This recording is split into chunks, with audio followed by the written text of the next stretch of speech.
to the another concept in the evolution. In the evolution, we have seen the Darwinism, Lamarckism, Neo-Darwinism, Neo-Lamarckism, and also Hugo Dewey has proposed mutational theory. And most accepted theory in the entire evolution is synthetic theory or modern theory of evolution is called Neo-Darwinism. But today I am going to discuss about another different theory. It is proposed by mathematicians Hardy and Weinberg. These are mathematicians. They have given some proposals and to explain the phenomenon of evolution. Let us see how they have contributed themselves regarding the happening of evolution. So guys, if I take a population, so this is a population. Population is a similar type of species, group of species that are similar is called population. So this is a population. We just take a population of a trees, a plants, or a humans, dogs, pigs, whatever. One type. In this population, no mutations occurred. No mutations taken, nothing but mutations have not happened in this population. No genetic drift. No genetic drift. Genetic drift means what? In the limited population, due to the natural calamity, some populations died and rest of population will be stubborn and they become founders. Nothing but bottleneck experiment, right? So genetic drift is also not happened. And no natural selection. No natural selection. So natural selection is also not happened. Means they are not struggled for any of the competition, and they are not acquired any characters. So they are simply living. And no gene migration.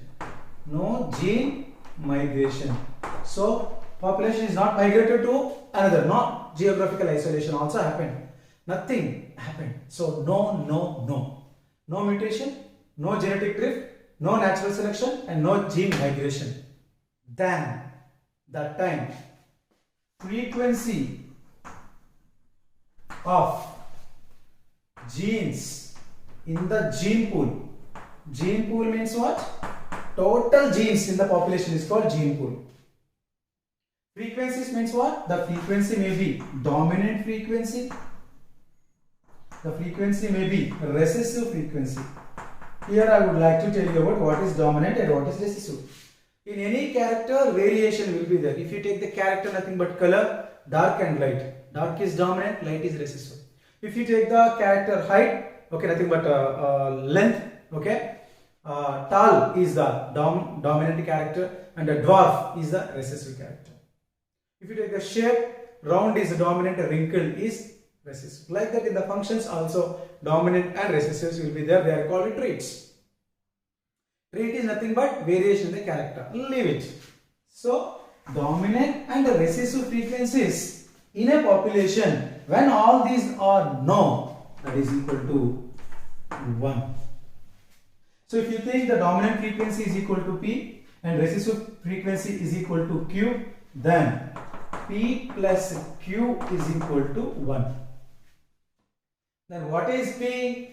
The small p, I written over here small p. P is indicating dominant frequency of L.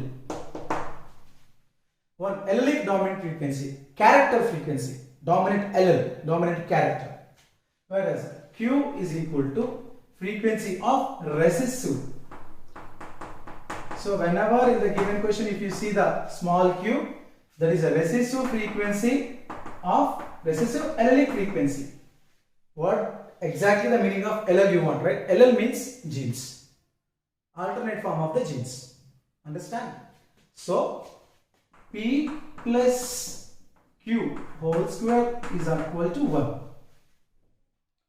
Understand? So here algebra equation, P square plus 2PQ plus Q square is equal to 1. So if the P is equal to dominant frequency of allele, then what is P square? P square means genotypic frequency, nothing but a person or nothing but an organism, right? So frequency, which frequency? Dominant frequency of genotype, sorry, phenotype, okay, or genotype or organism.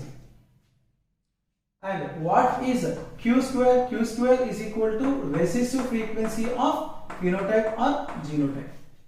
I repeat, a small p is indicating dominant frequency of LL, whereas p square is indicating dominant frequency of the genotype.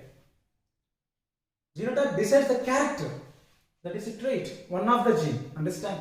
Now, so p square, then what is the 2pq? 2pq is frequency, that is not dominant, that is not recessive, frequency of heterozygote. They are different. Heterozygous. Homozygous means what? Here p and p, here p square, q and q, here q square. So 2pq, it has both the characters. 2pq, medium character. If p square is black, q square is white, then 2pq is nothing but grey color. If p square is tall and q square is a dwarf, p2pq is equal to medium. Clear? So that if this works, how evolution, how it going to be an emphasis of part of evolution means, I'll tell you. Natural selection explained by the Darwin, inheritance theory explained by the Lamarck, mutational theory explained by Hugo Duras.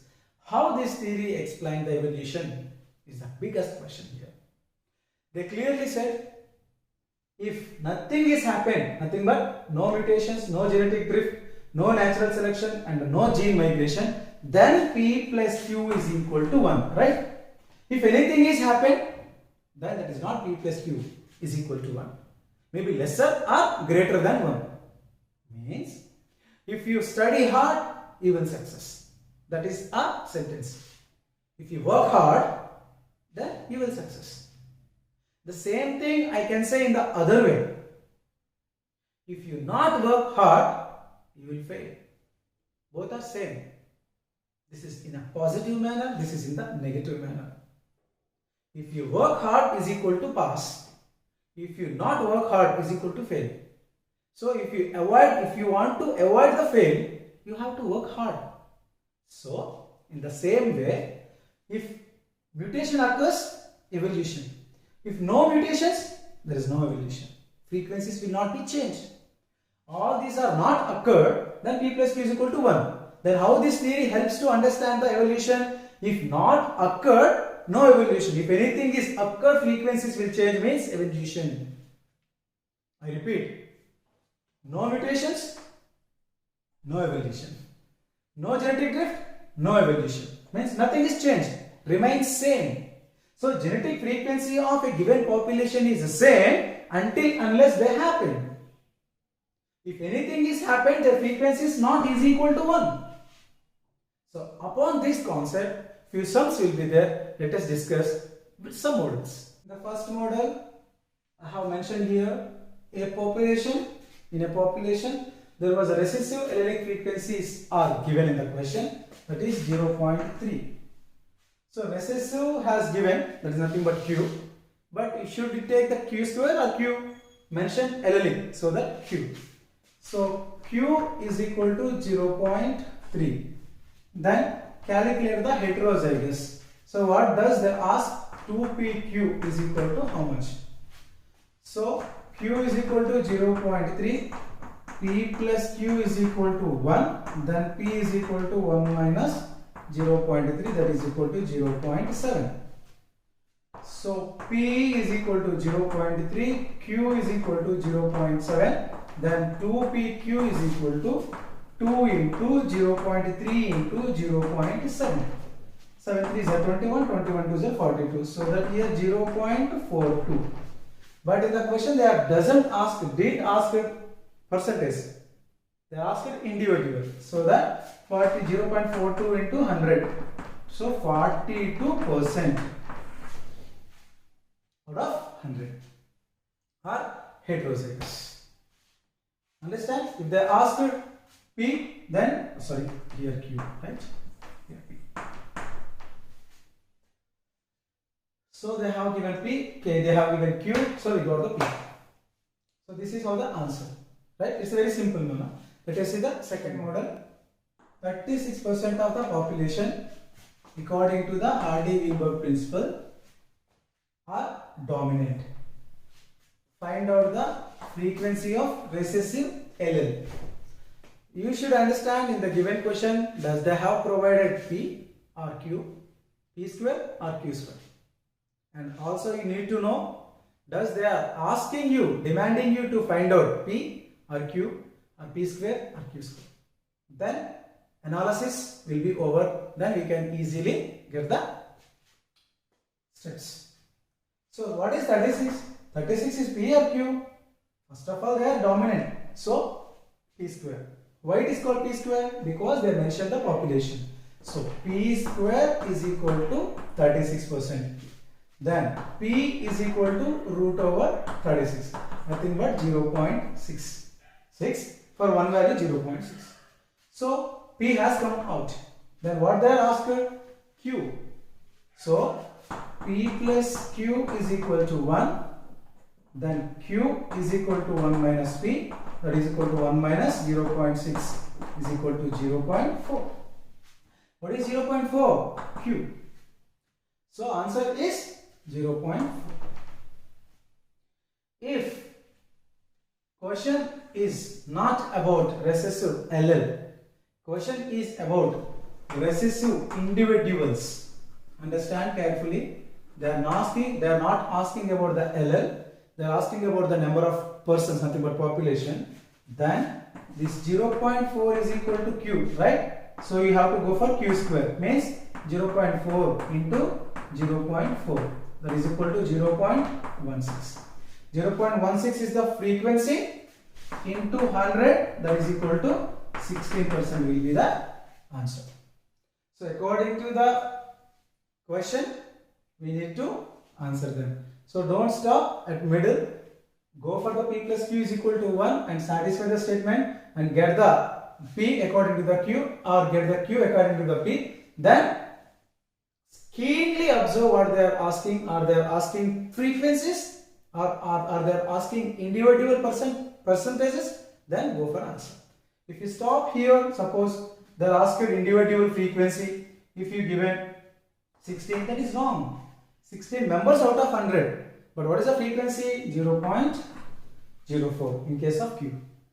Understand? This is how we have to answer. Let us see another model. Okay guys, let us see the another level. It is a bit difficult. Means it's very easy once you understand the logic. 456 rabbits are black in color. Find out the frequency of grey colored rabbits. Extract the data. They have given 456 black. Black is a dominant. Rabbits means P square. They are not asking, they are not given 456 is the frequency or 0.45 is the frequency of allelic of black color rabbits. No. Directly they have given 456 rabbits, so that P square is equal to 456. But it is not the way. We have to extract the P, so that P square is equal to 456 into 100 by 1000. If you want the P square, you go for the root. 45.6. So P square. So if you remove the square root, then 45.6 root is 6.7. So P is equal to 6.7. Understand? So if the P is equal to 6.7, then P plus Q is equal to doesn't work. Why? Because P value is greater than 1. So that we have to go for less than 1. So 6.7 is for 10. Right? Then for 1 how much? 0.67. Understand? So P is equal to 0.67. Then P plus Q is equal to 1. Then we need Q. So that Q is equal to 1 minus P, that is equal to 1 minus 0.67. So that is 0.33. What is this? This is Q. So we got the P and Q. Come to understand, again I will tell you. They have given p square. But to calculate p or q square or 2pq, we need the satisfied statement, that is a p plus q is equal to 1. So from the p square, we have to take the p. Then from the p plus q is equal to 1 should be proven and go for the q value. Here 456 rabbits is equal to p square, but 456 is greater than 100, so that we cannot take the proportion. So that we are taking the root value, that is a 456 into 100 by 1000, then that is 45.6. For that is also p square. If you want the p, then cancel the root with this, so remove the root. Root value of the 45.6 is equal to 6.7. 6.7 is the value for 10. If you want the value for 1, that is 0.67. What is that? P. So if p is equal to 0.67, then q is equal to 0.33. What is asked here? Frequency of gray color. If the black is a dominant, then gray is not recessive. Black is dominant, white is recessive.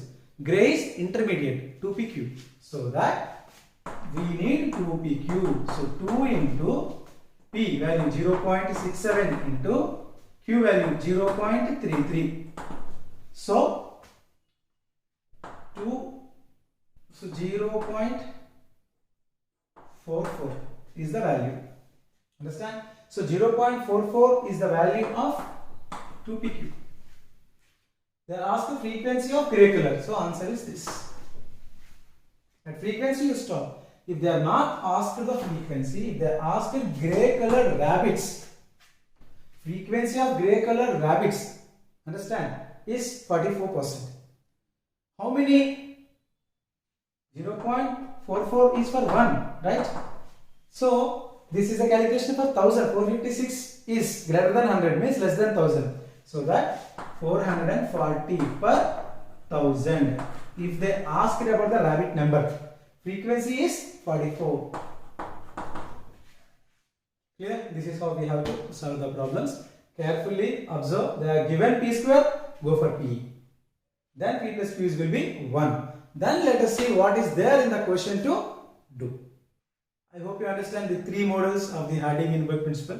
Much more models are there. We will discuss in the classroom program. So you will get assignment about all these frequencies of Harding-Weinberg. All the 10 questions are the same kind of models. Okay. By your logical thinking, you have to crack it. One question from these models definitely will be there in the main NEET examination. Okay. All the best. Bye.